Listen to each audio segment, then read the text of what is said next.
बाळासाहेब ठाकरे वैद्यकीय विद्यापीठ महापालिकेच्या रुग्णालयांना संलग्न असं देखील करण्याचा आमचा मानस आहे। एसटीच्या प्रवासाच्या तिकिटात आम्ही बहिणींना 50% सवलतीचा निर्णय राज्य सरकारने घेतला।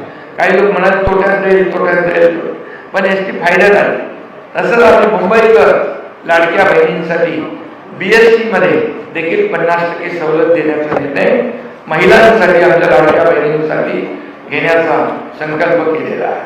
आणि म्हणून त्यांना लाडक्या बहिणींना आत्मनिर्भर तर आम्ही लाडकी बहीण योजनेतून केलंय, जसं मोदी साहेबांनी महिलांना आत्मनिर्भर आणि आत्मसन्मान देण्याचा निर्णय घेतला आहे, तसंच आम्ही देखील सरकार म्हणून घेतला आहे आणि त्याचा फायदा आपण बहिणींना होतोय ते पाहतोय।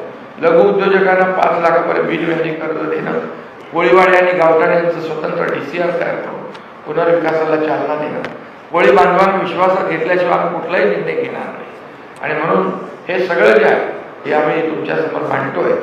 पुनर्विकास प्रकल्प राबवताना आता जे अडथळे येत होते हे सगळे अडथळे आम्ही दूर केले, म्हणजे आता कुठलाही अडथळा पुनर्विकासासाठी येणार नाही। मग SRA असेल, म्हाडा असेल आणि इतर ज्या धोकादायक इमारती असतील, या सर्व सेसच्या बिल्डिंग असतील, नॉन सेसच्या बिल्डिंग असतील, BDD चाळीमध्ये तर आम्ही घरं दिलेली आहे।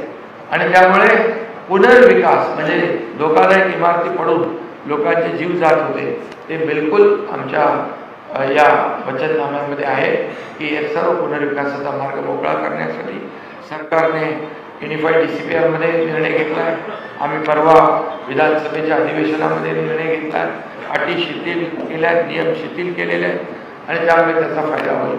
आणि म्हणूनच मी आपल्याला एवढंच सांगतो, त्याचबरोबर पाणी दरामध्ये पाणीपट्टी दरवर्षी 8% वाढ होती, वाढ पुढील 5 वर्षासाठी देखील आमच्या वचननाम्यामध्ये स्थगित केलेली आहे, त्याच्यावर भार नको म्हणून। आणि म्हणून मला एवढंच सांगायचं आहे, मुख्यमंत्री महोदयांनी देखील यापूर्वी देखील सांगितलं, ते आम्ही वचननाम्यात घेतलेलं आहे की मुंबईतलं प्रदूषणमुक्त मुंबई करण्यासाठी 17,000 कोटी रुपये खर्च करून पर्यावरण संवर्धन करणं हे देखील आम्ही या ठिकाणी केलं। आणि गेले 25 वर्ष फक्त अंडरस्टँडिंगसाठी रखडलेले STPचे प्रकल्प ते 25 वर्षात केले नाही। सगळं असंच प्रदूषित पाणी आपण समुद्रात सोडत होतो, ते देखील आता बंद होईल। STP ट्रीटमेंट प्लॅन्ट सुरू आहेत, कामं 1-1.5 वर्षात कामं कंप्लीट होतील, जी 25 वर्षात झाली नाही त्या। रस्त्यांची काँक्रिटीकरण, दरवर्षी पावसाळ्यामध्ये खड्ड्यातून प्रवास करायचा, बळी जात होते, अपघात होत होते, ते देखील काँक्रीट